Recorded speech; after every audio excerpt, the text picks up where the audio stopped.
Good morning students. आज अपन question number 9 से 8 तक तो अपन ने कर लिया था। क्वेश्चन नंबर 9 से आगे बढ़ेंगे। क्वेश्चन नंबर 9 है कि prove that y equal to 4 sin theta upon 2 plus cos theta minus theta is increasing function in 0 to π/2। अपने को क्लोज इंटरवल 0 से π/2 में प्रूव करने की इंक्रीजिंग है, तो वो मैंने बता दिया। dy/d थीटा निकालो, डिवाइड रूल लगेगा 2 प्लस cos थीटा का whole square. 2 plus cos theta as it is, अंदर करेंगे तो 4 sin थीटा का 4 cos theta minus 4 sin theta as it is, और 2 प्लस cos थीटा का करेंगे तो माइनस sin थीटा, और इधर थीटा का करेंगे तो 1 डिवाइड बाई डी थीटा होगा। ये हो जाएगा 8 cos थीटा प्लस का 4 cos स्क्वायर थीटा, ये प्लस 4 sin स्क्वायर थीटा, और ये 2 प्लस cos थीटा का whole square minus 1 divide by d theta बनेगा ये 8 cos theta plus 4 upon 2 plus cos theta का होल स्क्वायर। कैसा है देखो, यहाँ से 4 कॉमन लेंगे तो cos square theta plus sin square theta 1 4 से मल्टीप्लाई होगा तो 4 माइनस 1। अब आप क्या करो, 2 प्लस cos थीटा का होल स्क्वायर का एडिशन ले लो, तो ये तो एज इट इज, और 1 से मल्टीप्लाई होगा 2 प्लस cos थीटा का होल स्क्वायर। ये 8 cos theta plus 4 as it is, a square तो 4 तो माइनस 4 हो जाएगा, बी स्क्वायर माइनस का cos square theta plus 2ab तो माइनस का 4 cos थीटा, 4 से 4 कट गया। अब देखो 8 cos थीटा में से 4 cos थीटा गया तो 4 cos थीटा माइनस का cos square theta upon 2 plus cos theta का होल स्क्वायर, ऊपर से cos थीटा कॉमन निकाल लो तो 4 minus cos theta upon 2 plus cos theta का होल स्क्वायर। अब ध्यान से देखो बोर्ड पे, ये थोड़ा मैं इरेज कर रहा हूँ, ठीक है। अपने को इसको 0 से π/2 के π/2 में इंक्रीजिंग प्रूव करना है, 0 से π/2 में। तो पहली चीज तो ये देखो कि 4 माइनस cos, देखो cos थीटा ये वैल्यू, cos थीटा की मैक्सिमम मिनिमम वैल्यू 1 होती है। अगर ये cos थीटा ज्यादा से ज्यादा 1 हुआ तो ये 4 माइनस 1 यानी कि 3 हो जाएगा, और अगर cos थीटा माइनस 1 हुआ तो ये 2 5 हो जाएगा, तो यानी कि 4 माइनस cos थीटा अपॉन 2, ये तो होल स्क्वायर है, किसी या नेगेटिव भी हुआ तो होल स्क्वायर है, ये 2 प्लस cos थीटा का होल स्क्वायर, ये तो क्या होगा, हमेशा ग्रेटर देन 0 होगा, ये तो हमेशा ग्रेटर देन 0 होगा। 4 minus cos theta upon 2 plus cos theta whole square. अब इस f डैश x का यानी कि ये जो dy/d थीटा है ना, इसका पॉजिटिव और नेगेटिव होना किस पर डिपेंड कर रहा है, cos थीटा पर डिपेंड कर रहा है। तो dy/d theta is depend on cos theta, तो इसका पॉजिटिव नेगेटिव होना cos थीटा पर डिपेंड कर रहा है, समझ में आ रहा है। अब अपन जानते हैं कि 0 से π/2 के बीच में cos theta is always positive, क्योंकि अपने को केवल इसी इंटरवल में देखना है भाई। 0 से π/2 के बीच में cos थीटा क्या होता है, हमेशा क्या होता है, पॉजिटिव होता है।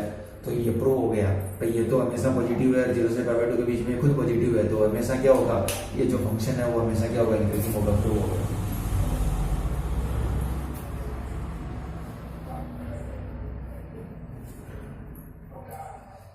क्वेश्चन नंबर 10 बहुत इजी सा क्वेश्चन है कि हम अपने को प्रूव करना है कि लोगरिथमिक फंक्शन है, यानी कि y equal to log x। Logarithmic function क्या होता है, y equal to log x, वो अपने को प्रूव करना है कि इंक्रीजिंग है 0 से इंफिनिटी के बीच में। तो dy/dx क्या होगा, 1/x। अब 0 से इंफिनिटी के बीच में 1/x क्या होगा, हमेशा पॉजिटिव होगा भाई। 0 से इंफिनिटी के बीच में x को कुछ भी दो, हमेशा dy/dx क्या होगा, पॉजिटिव आएगा। ग्रेटर देन 0 होगा भाई, x को 0 से इंफिनिटी के बीच में कुछ भी दो, 1 2 3 4, dy/dx को ग्रेटर देन 0 होगा, तो प्रूव हो गया कि भाई ये क्या हो गया, पॉजिटिव हो गया। ये क्वेश्चन नंबर 10 हो गया। क्वेश्चन नंबर 11, क्वेश्चन नंबर 12 और क्वेश्चन नंबर 13 एक जैसे हैं, ये होमवर्क है, ऐसे बहुत सारे क्वेश्चन आप लोगों को करवा दिए। अब क्वेश्चन नंबर 14 देखो,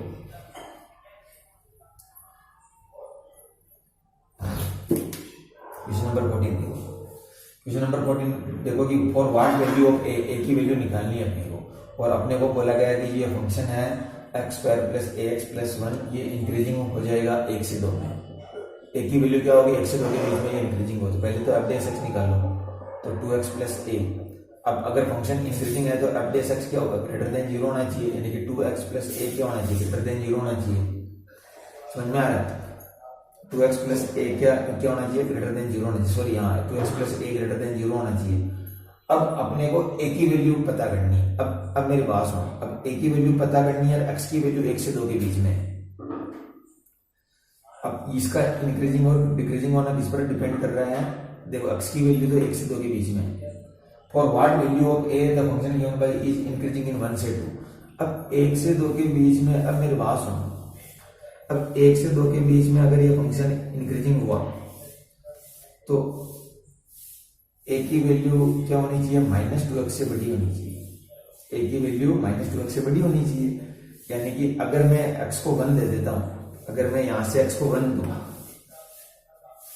अगर मैं यहां से x को 1 दूं तो a की वैल्यू -2 से बड़ी होनी चाहिए।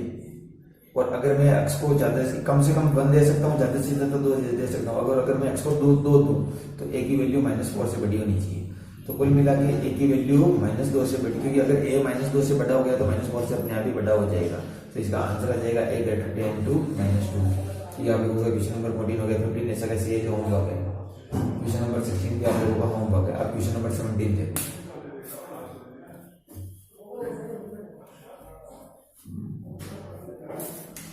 क्वेश्चन नंबर 17 है कि prove that f of x equal to log of mod cos x।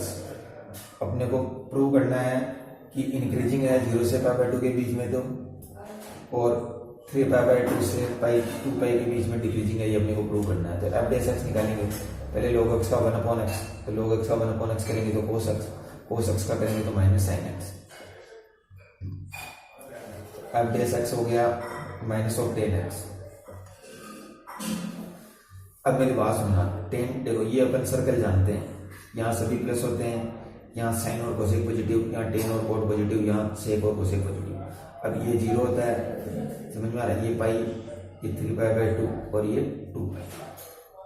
अब ध्यान से देखो, 0 से π/2 के बीच में, मेरी बात सुनो, 0 से π/2 के बीच में क्या हो, अब 0 से π/2 के बीच में अगर अपन बाई चांस चले, अब 0 से π/2 के बीच में अगर अपन एक चीज यहाँ ध्यान रखना है कि यहाँ मोड लग रहा है, तो मोड ऑफ sin x होगा तो ये प्लस का tan x होगा। बेस x क्या होगा, प्लस का tan x होगा। अब 0 से π/2 के बीच में देखो, 0 से π/2 के बीच में यहाँ tan थीटा पॉजिटिव है, तो 0 से π/2 के बीच में क्या हो गया, tan x इज पॉजिटिव। तो अब बेस x क्या होगा, ग्रेटर देन 0, तो ये इंक्रीजिंग हो गया। और 3π/2 से 2π, यानी कि यहाँ से यहाँ तक देखो tan नेगेटिव है, इन 3π/2 से 2π, 3π/2 से 2π क्या हो गया, 3π/2 से यहाँ स्मॉल है ब्रैकेट, 3π/2 से 2π के बीच में केवल cos और sec पॉजिटिव होता है, tan नेगेटिव होता है, तो tan x क्या हो जाएगा, इज नेगेटिव। तो tan x नेगेटिव हो गया, तो अब बेस x क्या हो गया, लेस देन 0 हो गया, लेस देन 0 हो गया तो डिक्रीजिंग हो गया। तो यहाँ आप लोगों का क्वेश्चन नंबर 17 हो गया। क्वेश्चन नंबर 18 आप लोगों का होमवर्क है। अब इस एक्सरसाइज का लास्ट क्वेश्चन देखो, क्वेश्चन नंबर 19। अपने को इंटरवल निकालना है, interval in which y equal to x square e⁻x is increasing. अपने को वो इंटरवल निकालना है जिसमें ये फंक्शन इंक्रीजिंग हो। तो अपन dy/dx निकालेंगे। First function as it is, second का differentiation, plus second as it is first का डिफरेंशिएशन। dy/dx हो जाएगा अपना x square e⁻x plus x square e⁻x का e⁻x, लेकिन -x का वापिस होगा तो -1 plus e⁻x it is x square का 2x। तो dy/dx क्या हो जाएगा, e⁻x कॉमन ले लो, तो यहाँ से बचेगा 2x और यहाँ से बचेगा माइनस का x स्क्वायर। dy/dx यहाँ से e⁻x भी कॉमन ले लो, तो 2 -x। तो अगर अपन नंबर लाइन पर चलें, भाई इंटरवल के लिए नंबर लाइन पर चलेंगे, तो एक तो अगर इसको 0 के बराबर करेंगे तो x की वैल्यू 0, और एक x की वैल्यू यहाँ से आएगी 2, और एक अगर e⁻x को 0 के बराबर करेंगे तो e⁻x 0 के बराबर करेंगे तो x की वैल्यू 0 आएगी, कोई दिक्कत नहीं। अब अपने पास दो इंटरवल है, -∞ से 0 के बीच में 3 इंटरवल अपने पास। -∞ से 0 के बीच में अगर आप -50 सोचोगे तो e⁻50, अगर यहाँ -50 करेंगे तो e⁻50 तो पॉजिटिव, ये तो पॉजिटिव, यहाँ नेगेटिव, और यहाँ -50 रखोगे तो ये पॉजिटिव। तो यहाँ पॉजिटिव नेगेटिव पॉजिटिव, तो मल्टीप्लाई होगा तो positive negative negative negative positive negative, तो यह तो इंफिनिटी आएगा। और 0 से 2 के बीच में 1 रख दिया तो ये पॉजिटिव और ये पॉजिटिव तो पॉजिटिव आएगा। 2 से इन्फिनिटी के बीच में 50 रख दिया, 50 रख दिया पॉजिटिव, ये पॉजिटिव, या 50 रख दिया तो नेगेटिव, तो यहाँ नेगेटिव आएगा। तो अपने को इंक्रीजिंग निकालना है, तो 0 से 2 आएगा केवल आंसर। इसका आंसर आ जाएगा 0 से 2। तो ये आप लोगों को क्वेश्चन नंबर 19 हो गया। एक्सरसाइज कंप्लीट हो गई। अब नेक्स्ट लेक्चर जब भी आएगा अपन एक्सरसाइज अगला टॉपिक स्टार्ट करेंगे, normal and tangent. Okay, thank you.